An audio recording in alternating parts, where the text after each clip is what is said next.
Okay, my name is Amy Hollan, and I do teach at Jackson Independent, and I have kindergarten. But before I taught kindergarten, I taught 4th grade for 8 years.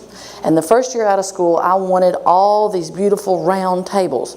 So I begged, borrowed, and I stole tables to get all these perfectly round tables so that every child could have a cooperative reading group or cooperative group for every child. So there's 4 people at every table, so everybody would have a job, right? So when I saw these tables, because I was doing the research for my rocking chairs, and I saw these tables, I said, oh my gosh, I can change my grant sum, and I can make it fit this table as well and get these tables for my classroom. Because I have a daughter who's getting ready to graduate, actually, from SCAD, Savannah School of Art and Design, and when she was in the 2nd grade, she said, Mom, I know you have one of those little bitty tables that's in your room that just has the wire and I can sit by myself. Would you get it, bring it to me, and tell my teacher that it's mine and that I don't have to sit with these other kids? They're driving me crazy. So thinking of all that together, I found these tables, and they were great. They will allow us to go from cooperative to independent.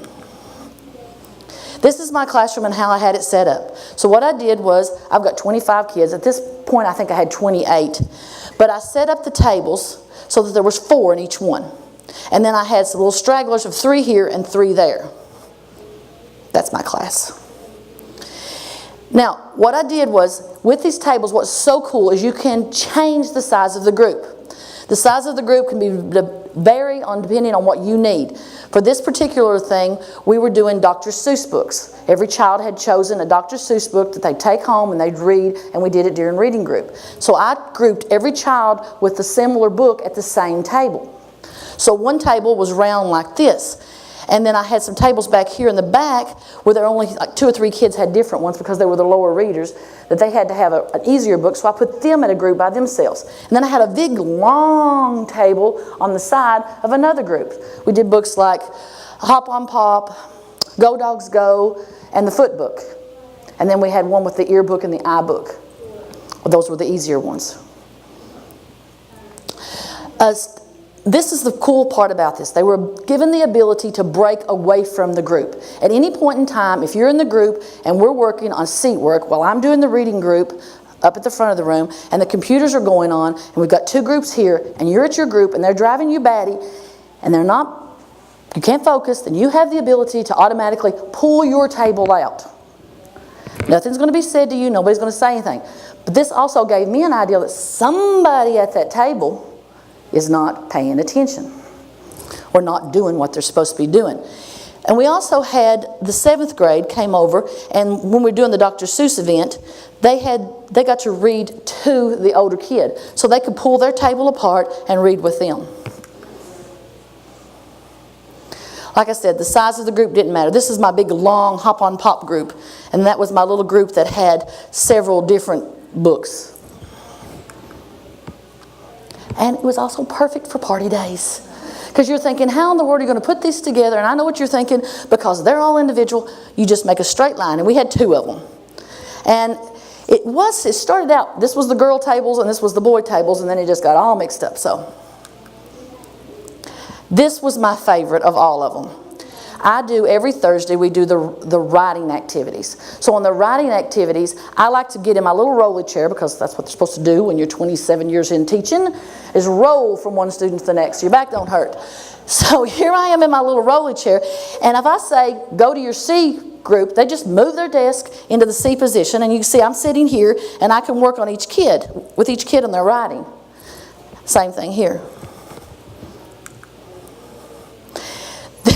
I wish you could see this, one of those live pictures, you know. She starts out here and she goes, and that's what she was doing, because this one they pulled apart. I say, go to your elbow positions. Get your elbow partners. So they know to either pull apart like this, and then they can play their games. There's another form they'd like to do for elbows, so they get to choose. They think this one's more efficient when we play this game. So here's some examples of how they positioned it for the elbow partners.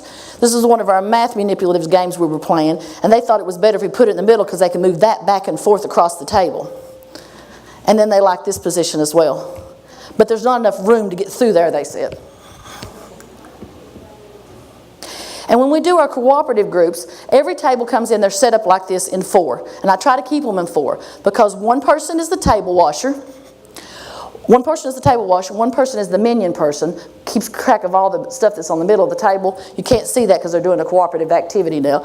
And then we have a cubby leader, which has a crate that I put underneath to put all their folders and pencil boxes out of the way.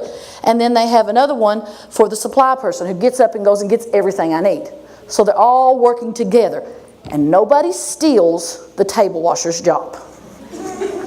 So you know. Making the C tables, you can see them, watch them.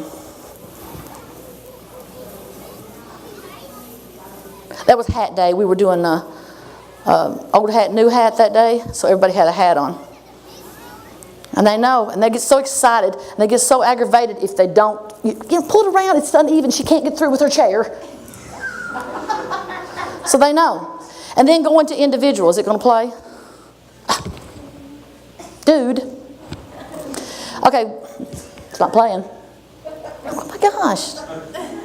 Well, anyway, they pull out to individual, and that was a good video. But they pull out into individual. Oh, there it goes, there it goes. Here we go. It's really cute to watch them because they want to make sure they have enough space. And we know this is the one they go to when we're doing our test. If we're doing a spelling test or a reading test or a math test, and I say, okay, go to your individual groups, we're going to have a test. Okay, give me space. And they go there.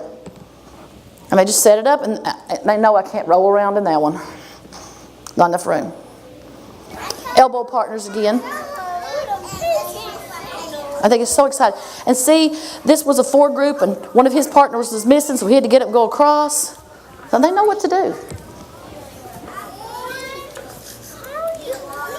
I see, you can see my wobble chairs. And it makes a great enclosure for a train when we did the Polar Express. You can see, I put it around this way, and then I put the chairs in the middle. It was a train. More cooperative activities that we did. The art. Any questions? Do these just scoot or do they roll? They scoot. And there's little pads on the bottom of them so they don't scrape my floor up. So they just scoot, and they're light enough to where you can see they can move them themselves. They're tiny little kids, and they can move them. And you know, I don't need any help moving it. I got it myself. And it can make any form you want it to. And we're experimenting. Like I said, we've got the C formation, which is great for if I wanted to do reading, because I do an activity where we do sight words, and then we have these activities that we read that go along with the sight words, and they read with their elbow partner, and then they read with me. And I can just pull in to the ones I need to help with and do those activities. And then when we do the writing, it works. Their favorites going to the elbow partners. Any more questions?